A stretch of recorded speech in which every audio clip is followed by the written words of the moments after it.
The subtitle of the Book of Mormon is Another Testament of Jesus Christ. Indeed, this book is a testament of Christ. And one of the things that happens in this book is we have a nice swath of quoting Isaiah. So among other narratives and speeches and things, there is a chunk where Isaiah is quoted. Isaiah was a prophet who was loved by Jesus Christ. So we are going to try to learn to love Isaiah ourselves. We are knee-deep in these Isaiah chapters. So today we are reading 2 Nephi chapter 20, where Nephi is again quoting Isaiah to his posterity. Let's go ahead and get started and see what themes and truths we can discover, and also see how much grace we can have with ourselves, as some verses most certainly will fly right over our heads. At least they'll probably fly over mine. You are welcome to leave in the comments if you have insights into any particular verses. All right, let's start with the little italicized summary. The destruction of Assyria is a type of destruction of the wicked at the second coming. Few people will be left after the Lord comes again. The remnant of Jacob will return in that day. And again, this is comparable to Isaiah 10. And this happens about 559 to 545 BC, as Nephi is speaking to his children and his posterity, probably getting ready to die. All right, verse 1. Woe unto them that decree unrighteous decrees, and that write grievousness which they have prescribed. To turn away the needy from judgment, and to take away the right from the poor of my people, the widows, that widows may be their prey, and that they may rob the fatherless. And what will you do in the day of visitation, and in the desolation which shall come from afar? To whom will ye flee for help, and where will ye leave your glory? Without me they shall bow down under the prisoners, and they shall fall under the slain. For all this, his anger is not turned away, but his hand is stretched out still. Okay, I'm going to take a break and read a little commentary from a couple of resources that I have.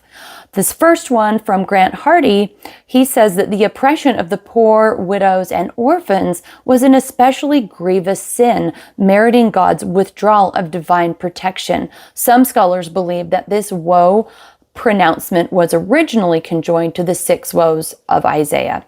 And in the Kyle and DeLitch commentary on the Bible, which of course I'd be looking at Isaiah 10 commentary, they said that poor people who wanted to commence legal proceedings were not even allowed to do so, and possessions to which widows and orphans had a well-founded claim were welcome booty to them. So poor people were so severely persecuted. Nobody was watching out for their interests.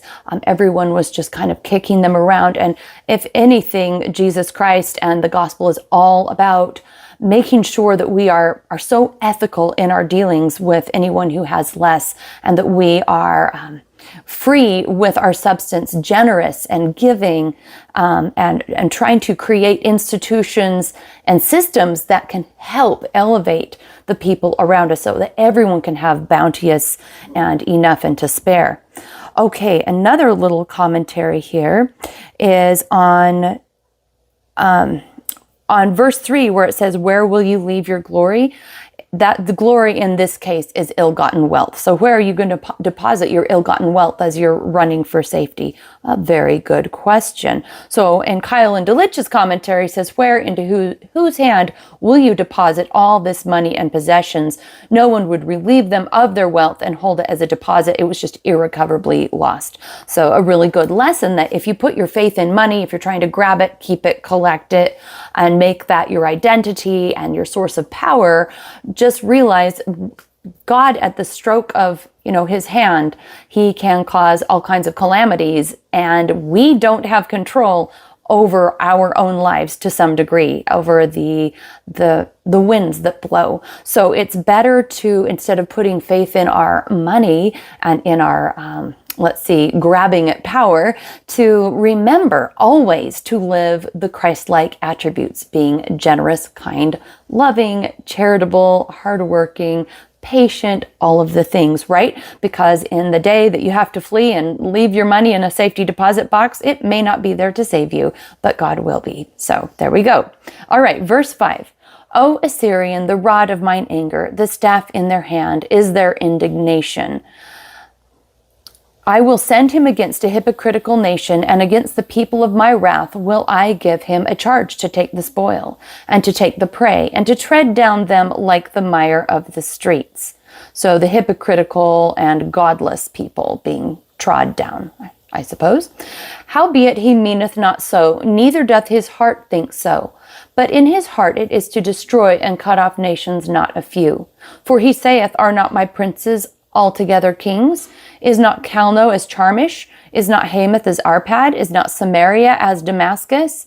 Okay, so these are all cities in Syria that were conquered by the Assyrians between 740 and 732 BC, just FYI. Verse 10. As my hand hath founded the kingdoms of the idols, and whose graven image did excel them of Jerusalem and Samaria. So Grant Hardy's commentary says here, just as the idols of the Syrians did not save them, so also the idols of Israel and Judah will not save them. Good point. We also should be very aware not to rely on idols. We'll come back to that in just a second. So verse 11, shall I not, as I have done unto Samaria and her idols, do to Jerusalem and her idols? Yeah, so the commentary was meant for that and the verse before. Idols are such a easy thing to say, oh, that was an Old Testament thing. We don't bow down to graven images, but we do though. Our phone is our idol. Our leisure and comfort is our idol. Our body image is our idol. Whatever it is that you spend an inordinate amount of time trying to keep and grab, and anything that you put your trust in, this is my source of power. That could be having a certain body image or having money. Whatever we feel like is keeping us safe, that is our idol, unless it's God, because God is the only source of safety, truly, right? Okay, verse 12. Wherefore it shall come to pass that when the Lord hath performed his whole work upon Mount Zion and upon Jerusalem, I will punish the fruit of the stout heart of the king of Assyria, and the glory of his high looks. For he saith, by the strength of my hand and by my wisdom I have done these things, for I am prudent, and I have moved the borders of the people, and have robbed their treasures, and I have put down the inhabitants like a valiant man. And my hand hath found as a nest the riches of the people, and as one gathereth eggs that are left, I have gathered all the earth. And there was none that moved the wing, or opened the mouth, or peeped. So it sounds like the king of Assyria is a egomaniac, saying, I did everything, I control everything, I own everything, and I'm super, super cool. And I don't think God likes it when we think and act upon those lines. It never ends well for somebody doing that. But I've certainly noticed that God gives us all a pretty long leash that we can go on for lots of years being like that if we want to. But it definitely behooves us to choose God, to choose humility, to choose to follow his commandments. Okay, verse 15, shall the axe boast itself against him that heweth therewith? Shall the saw magnify itself against him that shaketh it? And if the rod should shake itself against them that lift it up, or as if the staff should lift up itself, as if it were no wood? I absolutely love that verse. I've always thought it was really funny just picturing all these creations, elevating itself against the creator. Is not meant to be funny, but it's just kind of always seemed funny in my mind. So the Grant Hardy commentary says here that this is meant to signify that the king is merely an instrument in God's hand, like an axe or a saw, rather than the power that wields the tool. So a king in our day, any government leader or church leader or anyone in a position of leadership is hopefully a tool for God, not a tool in like the joking sense, but like an actual instrument of accomplishing things for God. And if that leader says, I of myself am the powerful one, then they're forgetting who's giving them that opportunity and that power, and they need to calm down and wise up. Okay, so the axe boasting itself is just a good lesson that God is enabling us to do something as a tool in his hands And ultimately, he is the power and not us. And again, that can even apply to us common folks that aren't in any great leadership position. We're in micro leadership positions in our neighborhood or family or work, and to realize whatever power, quote unquote, we have is just a temporary gift from God that will allow us to help him. And to some degree, we're being tested. Well, actually, to a large degree, we're being tested. Will we be a good steward with that power? Will we do what God would have us do? Okay, verse 16. Therefore shall the Lord of hosts, send among his fat ones leanness, and under his glory he shall kindle a burning like the burning of fire. And the light of Israel shall be for a fire, and his Holy One for a flame, and shall burn and shall devour his thorns and his briars in one day. So that sounds pretty powerful. You know, God can come along with the flame and just burn anything up in one day if and when he wants to. We live in a pretty tenuous set of circumstances here in life. We have to have everything just right to stay alive, and yet somehow most of us seem to pull it off. But God can pull the rug out from under any of that at any time, as he certainly does, because we all end at some point in death. So it's really, in fact, I love that. I think it's a Zen meditation, meditating on your own death, that it's important to do that frequently, to remember you are mortal.